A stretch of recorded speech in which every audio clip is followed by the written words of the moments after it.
Bismillahirrahmanirrahim. Assalamualaikum warahmatullahi wabarakatuh. Waalaikumsalam Alhamdulillah warahmatullahi rabbil alamin. Pemirsa Dawa Sultan yang dirahmati Allah Subhanahu wa taala, bertemu lagi kita di program Teman Sahur Makin Berkah dengan Islam Kafah. Alhamdulillah pada kesempatan kali ini kita bersama Ustadz Zaharuddin. Assalamualaikum Ustadz. Waalaikumsalam warahmatullahi wabarakatuh. Ustadz, pada kesempatan kali ini kita akan membahas tentang eratkan uhwah, buang asobiyah. Nah, mungkin bisa dijelaskan Ustadz, apa itu asobiyah Ustadz? Silakan Ustadz. Bismillahirrahmanirrahim. Assalamualaikum warahmatullahi wabarakatuh. Waalaikumsalam. Alhamdulillah. Alhamdulillahirabbil alamin wassalatu wassalamu ala sayyidil mursalin wa ala alihi wa ashabihi ajmain. Rabbi shrah li sadri wa yassir li amri wa hlul 'uqdatam min lisani yafqahu qawli. Alhamdulillah bertemu lagi dengan pemirsa dakwah Sulteng di program Teman Sahur kali ini. Terkait tema kita pada hari ini seputar asobiyah. Jadi kalau tadi ditanyakan asobiyah itu apa, mungkin saya langsung flashback. Jadi ada satu kejadian di masa Nabi SAW ketika rombongan orang-orang muhajirin dan ansor itu sedang berjalan bersama-sama. Kemudian ada seseorang dari muhajirin ini yang menepuk punggung atau mendorong salah satu dari orang ansor. Nah, ketika mendapatkan dorongan ini, maka orang ansor ini tampaknya tidak terima. Jadi dia tidak terima, kemudian dia berseru kepada kaumnya. Jadi dia mengatakan, wahai orang-orang Ansor. Ya, jadi dia memanggil kawan-kawannya dari golongan Ansor. Kemudian sahabat dari Muhajirin tadi juga memanggil, wahai orang-orang Muhajirin. Nah, ini tampaknya kedua belah pihak ini akan saling berhadapan, saling tolong menolong karena suku mereka, suku bangsa mereka. Jadi orang Muhajirin dan Ansor. Maka ketika suara gaduh ini sampai ke telinga Rasulullah, maka beliau keluar, kemudian beliau mengatakan, ada apa ini dengan seruan jahiliyah ini?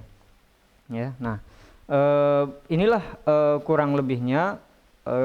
Kita bisa memahami apa itu asobiyah. Jadi ini yang dilarang oleh Nabi SAW, yang disebut sebagai seruan jahiliyah.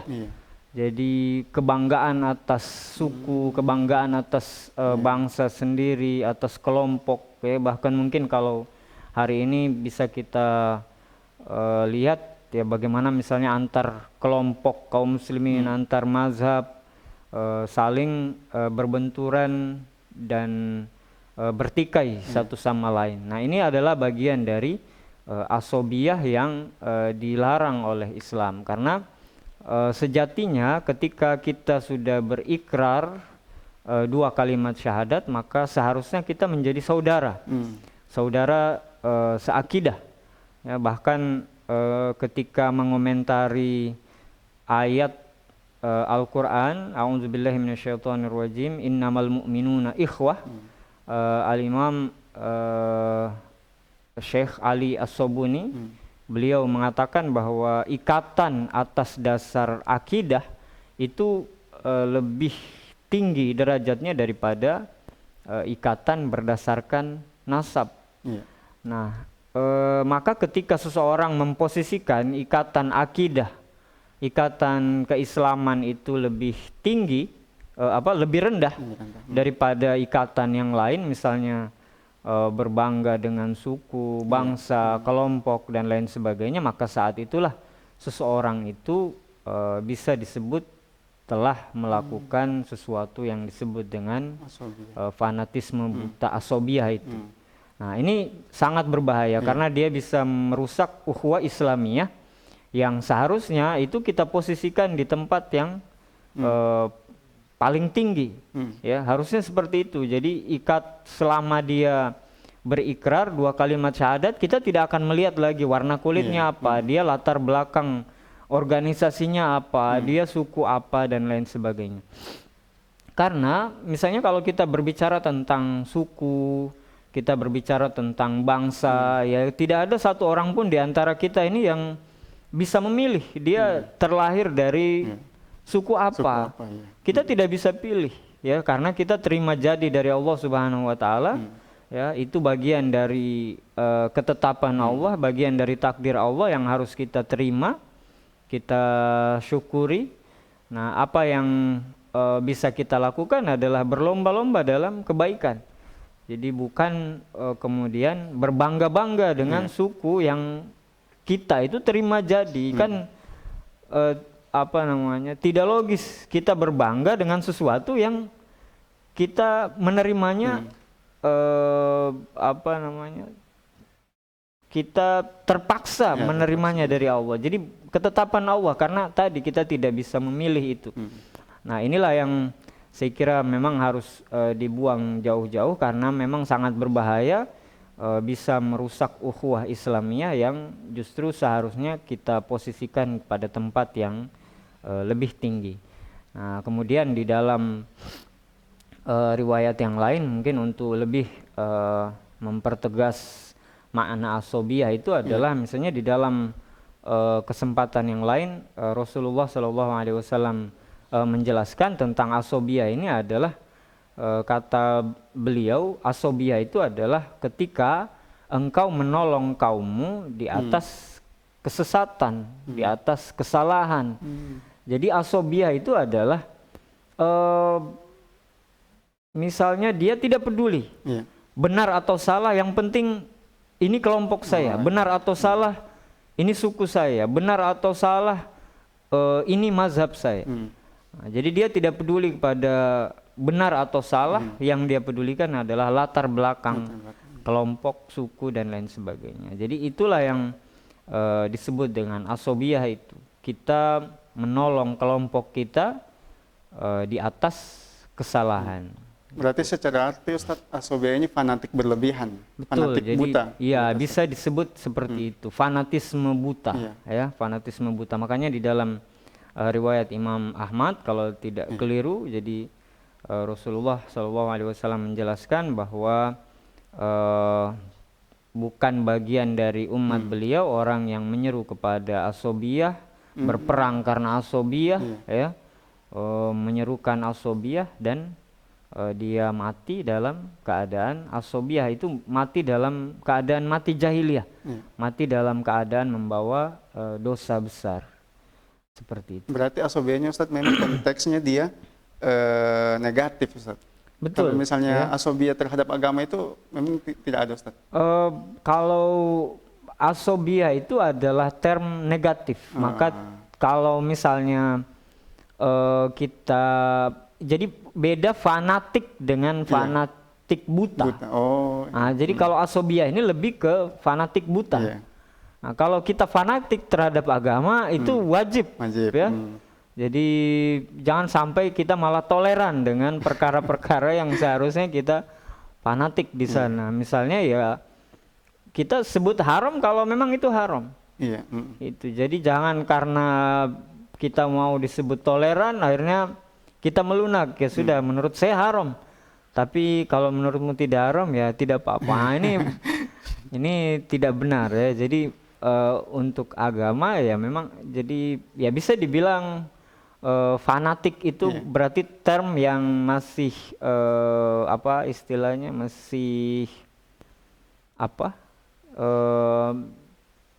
normal ya. Jadi maksudnya apa itu dalam istilahnya, kalau fanatik itu ya wajar ya, fanatik itu wajar. Jadi seseorang fanatik terhadap sesuatu netral ya. Jadi istilah yang netral. Nah, baru yang kemudian masuk dalam term negatif itu adalah ketika fanatisme buta itu. Nah, itu kenapa disebut fanatisme buta? Karena dia tidak peduli benar atau salah. Baik buruk, dia tidak peduli. Itu yang dia pedulikan adalah latar belakang dia. Kelompok dia, suku bangsa dia dan seterusnya. Jadi merasa lebih daripada kelompok yang lain. Misalnya merasa bangga, oh kita jadi misalnya contoh ya, sempat ada satu ungkapan dari seorang tokoh nasional, bahkan pimpinan salah satu petinggi ormas lah, ya. Dia menyebut bahwa Islam yang sejati itu adalah Islam Nusantara. Islam Arab itu adalah Islam penjajah. Nah ini kan sudah lebih berat kepada asobiyah itu, karena menganggap kita itu lebih baik daripada Arab, ya. Nah, padahal harusnya dibalik, ya. Andai kata bukan orang Arab yang mendakwahkan Islam, ya tentu sampai saat ini mungkin kita masih dalam kesesatan. Nah, jadi seperti itu. Tidak boleh ada rasa sombong, ya. Kita terlahir sebagai orang Nusantara, bahwa orang Nusantara punya kelebihan, iya, sama dengan suku bangsa yang lain. Masing-masing Allah berikan kelebihan, ya. Kita punya kelebihan, kita punya kekurangan. Jadi itulah indahnya ketika kita hidup di bawah naungan ukhuwah Islamiyah, karena kita bisa saling melengkapi satu sama lain. Kita bisa saling melengkapi antar suku bangsa dan tidak perlu ada perselisihan di sana karena kita diikat oleh kalimat tauhid tadi. Baik Ustaz. Ini kayaknya menarik sekali untuk dibahas tentang asobiyah, Ustaz.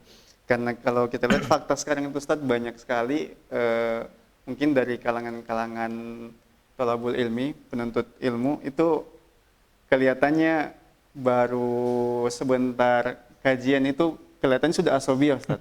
Tidak mau menerima pendapat orang lain. Itu bagaimana menurut Ustaz? Ya, baik. Sebenarnya perbedaan itu wajar, ya. Jadi kalau di dalam Islam, ya misalnya kita berangkat dulu, ya. Jadi di dalam Islam ada istilah usul dan furu. Jadi ada masalah pokok, ada masalah cabang. Nah, kalau dalam masalah pokok itu memang tidak ditolerir adanya perbedaan. Misalnya ketika kita bilang bahwa Rasulullah itu adalah khotamun nabiyyin. Rasulullah itu adalah penutup para nabi. Tidak ada lagi nabi setelah Rasulullah. Nah, itu kita wajib sama, tidak boleh ada perbedaan. Ini masalah usul, masalah akidah, ya. Jadi Allah itu satu, ya. Tidak berbilang, wajibul wujud dan seterusnya, itu kita tidak ada perbedaan. Allah tidak beranak dan tidak diperanakan, itu tidak ada perbedaan. Ini masalah usul. Nah, tapi kalau menyangkut masalah furu, nah di situ ditolerir adanya perbedaan. Maka tinggal kita lihat dulu, kita berbedanya di mana. Nah, kalau dalam masalah usul memang hukumnya haram. Jadi masalah pokok kita tidak boleh berbeda. Nah, yang boleh berbeda itu pada masalah furu. Nah, atau misalnya contoh yang lebih praktis, misalnya sholat subuh, ya. Atau sholat tarawih, ya, sholat tarawih. Jadi sholat tarawih ada perkara usul, ada perkara furu, ya. Misalnya sepakat bahwa hukumnya sunnah. Kalau ada yang mewajibkan, berarti dia sudah keluar dari konteks perbedaan yang ditolerir. Nah, urusan jumlah rokaat kita boleh berbeda. Ada yang 20 rokaat plus witir 3 rokaat, ada yang 8 kemudian tambah witir 3 rokaat, itu masalah furu, tidak ada masalah. Dalam masalah sholat subuh, ya, masalah sholat subuh ada yang kunut, ada yang tidak kunut, itu masalah furu. Berbeda misalnya kalau ada yang sholat subuh 3 rokaat, itu berarti keluar dari perkara usul. Di situ kita tidak boleh berbeda. Maka saya kira kaum muslimin juga harus paham ini sehingga mereka tahu kapan mereka harus sama dan kapan mereka boleh berbeda. Karena kita lihat juga sekarang kan ada sering fenomena pembubaran pengajian, ya, ustadz ini ditolak pengajian di sini akhirnya dibatalkan karena ini dan seterusnya. Nah, padahal di satu sisi kita melihat bagaimana ada ormas-ormas tertentu yang begitu toleran terhadap terhadap agama lain itu. Jadi dengan agama lain mereka peluk-pelukan, ya. Bahkan kalau ada masalah antara umat Islam dengan non-muslim itu biasanya yang disalahkan orang Islam. Ya, tanpa mungkin meneliti lebih jauh dulu ini masalahnya apa, di mana dan seterusnya. Nah, langsung yang disalahkan, ya, dianggap umat Islam tidak toleran begini dan seterusnya. Nah, jadi mereka selalu menggembar-gemborkan toleransi. Tapi giliran terhadap saudara sendiri, ini seolah-olah begitu gampang menyebut, oh ini pemecah belah, keluar dari Indonesia dan seterusnya, tidak boleh bikin pengajian di sini. Ya toleransinya itu di mana saat itu. Jadi jangan sampai juga, artinya kita toleran itu bagian dari ajaran agama kita. Ya memang Islam juga tidak menghendaki kita itu untuk memaksa pemeluk agama lain, ya misalnya membubarkan kegiatan ibadah mereka dan seterusnya, ya itu juga tidak diperbolehkan. Tapi bukan kemudian tanpa misalnya cek and recheck langsung yang salah umat Islam. Contoh yang kemarin sempat viral itu ada penutupan patung Bunda Maria kalau saya tidak salah di satu daerah yang ditutup dengan terpal. Langsung kan netizen itu ya seolah-olah ini menegaskan satu hal bahwa orang Islam itu tidak toleran. Ujung-ujungnya ternyata penutupan patung itu atas kemauan pemilik rumah doa itu sendiri. Jadi bukan paksaan atau ada intimidasi dari pihak lain. Jadi dia sendiri yang berinisiatif untuk melakukan penutupan itu. Tapi coba lihat narasi yang dibangun, langsung kemudian umat Islam itu jadi tertuduh, ya. Nah ini juga satu masalah, ya, satu masalah. Makanya saya kalau kembali ke konteks pertanyaan, ya umat Islam itu juga harus paham itu kapan mereka harus sama, kapan boleh berbeda, sehingga bisa membedakan mana kawan mana lawan. Kalau dia tidak bisa membedakan kapan harus sama dan kapan boleh berbeda, bisa-bisa nanti tertukar. Kawan dianggap lawan, lawan dianggap kawan. Nah, padahal ya ada mekanisme tertentu yang seharusnya di dalam Islam yang harus kita jaga. Beda pendapat silakan, tidak masalah, selama misalnya itu dalam perkara yang memang diperbolehkan. Makanya kita menyayangkan ada persekusi lah, macam-macam kan. Itu sangat disayangkan. Berarti lebih ke sikap kita berlapang dada. Betul, jadi berlapang dada. Iya, kalau kita bisa berlapang dada kepada non muslim, kenapa dengan saudara sendiri kita tidak bisa? Jadi ukhuwah Islamiyah itu mungkin harus lebih ini lagi, ya, harus dipupuk, disemai lagi. Karena memang ini jadi celah bagi musuh-musuh Islam, ya, untuk membuat kaum muslimin itu semakin terpuruk. Kita tidak bisa bangkit karena jangankan untuk menghadapi musuh di luar, bahkan kita sudah sibuk untuk saling baku hantam sesama kita. Ini jadi masalah. Makanya kita tidak mungkin umat ini tidak mungkin bisa besar, umat ini tidak mungkin bisa maju, ya, menjadi dikdaya kalau kemudian kita sibuk dengan pertentangan antar mazhab, antar golongan, menyebut ini bid'ah, ini bukan ahlus sunnah, ini sudah keluar dari manhaj salaf dan lain sebagainya. Ini saya kira harus berhati-hati. Jadi harus berhati-hati mengeluarkan statement-statement semacam itu sampai benar-benar bisa dipastikan kebenarannya. Nah, karena kalau itu masih di ranah ikhtilaf, ya seharusnya itu kata-kata semacam itu tidak boleh keluar, ya. Syibabul muslim fusuk wa qitaluhu kufrun. Jadi mencela seorang muslim itu kefasikan. Jadi jangan sampai kita termasuk orang fasik karena kita senang mencela saudara kita. Hanya karena kita berbeda pendapat kemudian kita cela dia, kita sematkan kalimat-kalimat buruk terhadap dia, itu kefasikan. Ya, makanya harus sangat berhati-hati.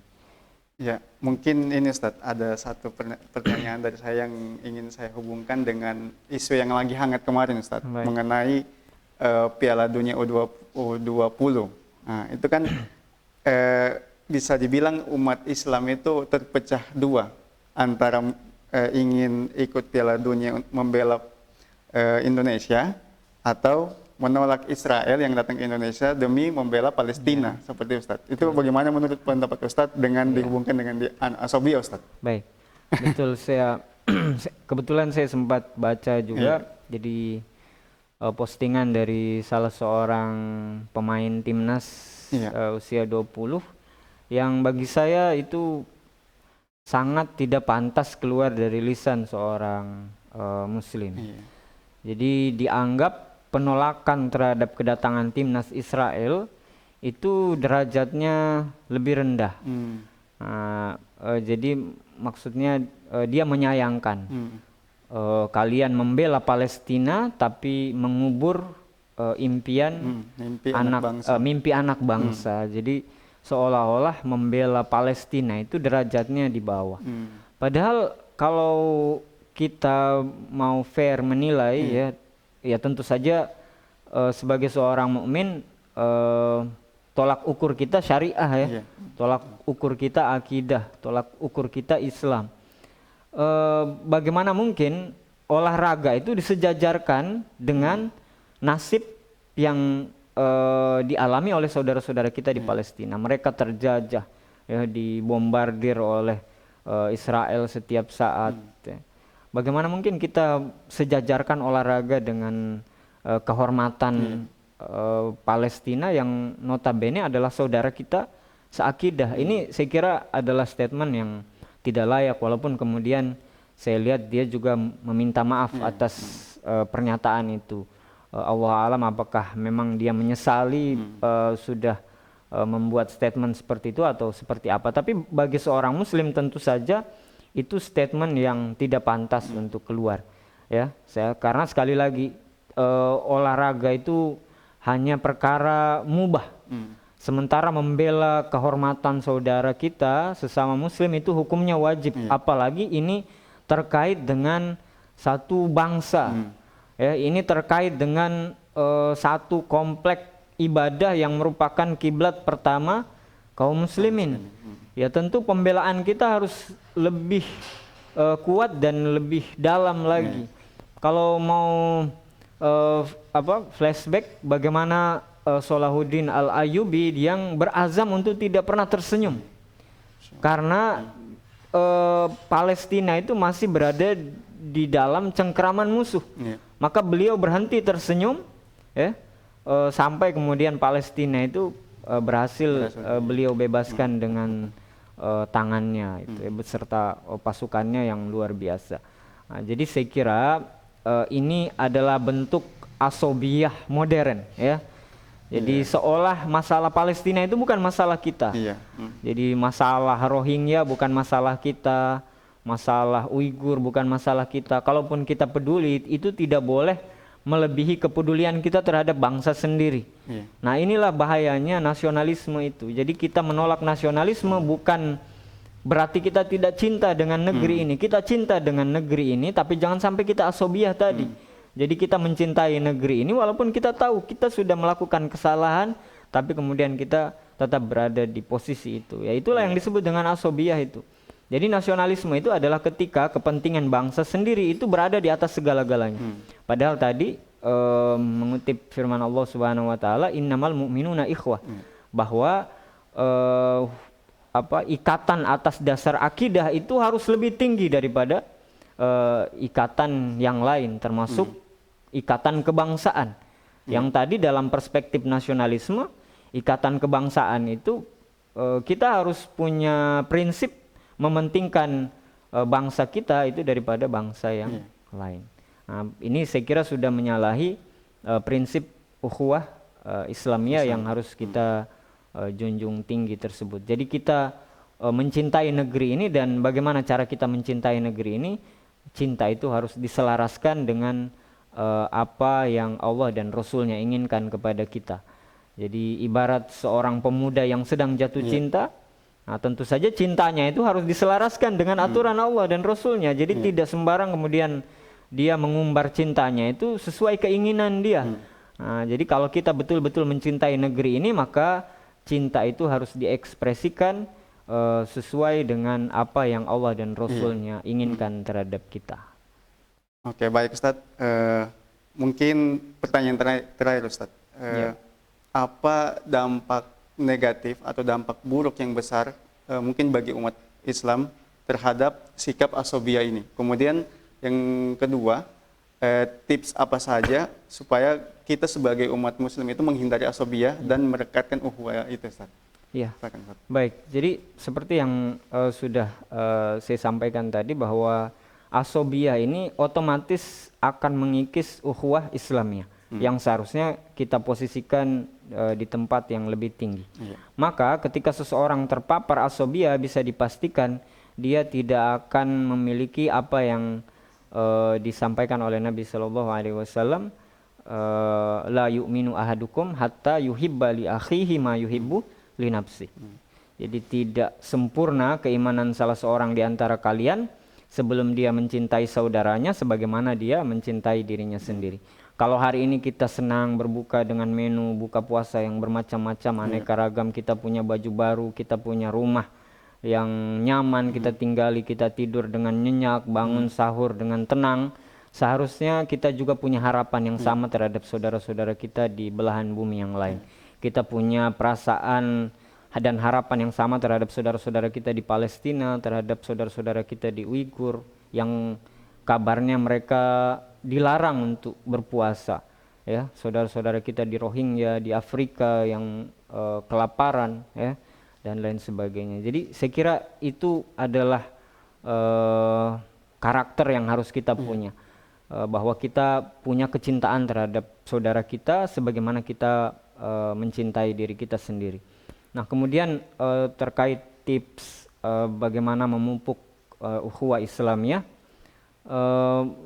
saya pikir ada banyak, tapi saya ingat satu pesan Nabi SAW, tahadu tahabu. Jadi saling memberi hadiahlah kalian, maka kalian akan saling mencintai. Kalau kita lihat dalam beberapa vlog yang pernah saya nonton, orang Indonesia itu begitu dihargai dan dimuliakan oleh warga Palestina. Karena mereka tahu bahwa Indonesia itu termasuk salah satu negara yang kepeduliannya terhadap Palestina itu luar biasa. Bantuan segala macam dalam bentuk uang, obat-obatan dan lain sebagainya itu senantiasa mengalir kepada saudara-saudara kita, sehingga terbangun relasi yang luar biasa antara kita dengan saudara-saudara kita di sana. Jadi bentuk kepedulian ini penting, menunjukkan kepedulian terhadap saudara kita itu sangat penting untuk memupuk ukhuwah Islamiyah. Kemudian yang kedua, mungkin ini yang terakhir, bahwa bagaimana kita berusaha menutupi aib saudara kita, bagaimana kita menutupi kekurangan dari saudara-saudara kita. Jadi bukan malah kemudian kita umbar. Kalau ini yang terjadi, maka itu akan menghancurkan ukhuwah Islamiyah yang kita bangun. Jadi apapun masalahnya, jangan sampai kemudian kita tertarik untuk membicarakan keburukan saudara kita. Tetap tahan lisan kita dari membicarakan keburukan, ya, jangan sampai menyakiti hati dia. Mungkin ada misinformasi bisa jadi, makanya kita harus tabayun dulu kalau ada sesuatu. Jadi tidak langsung kemudian kita juga ikut memviralkan, ya. Nah, ini saya kira yang bisa kita lakukan. Sebenarnya ada banyak, tapi karena memang kita dibatasi oleh waktu, ya. Jadi saya pikir mungkin cukup dua ini. Yang pertama, kita peduli, ya, saling memberi hadiah, apapun itu bentuknya, tidak harus besar, tidak harus mewah. Itu sudah cukup menumbuhkan kecintaan di antara kita. Kemudian yang kedua adalah jangan sekali-kali kita ikut andil dalam mengumbar aib saudara kita. Saya kira demikian. Allah a'lam bishawab. Oke, syukran Ustaz atas penjelasannya. Baik, pemirsa Dakwah Sultan yang dirahmati Allah Subhanahu wa taala. Itulah tadi sharing-sharing kita bersama Ustaz Zahruddin SPDI. Mungkin hanya itu yang dapat kami sampaikan. Sampai bertemu lagi di program Teman Sahur berikutnya. Assalamualaikum warahmatullahi wabarakatuh. Waalaikumsalam warahmatullahi wabarakatuh.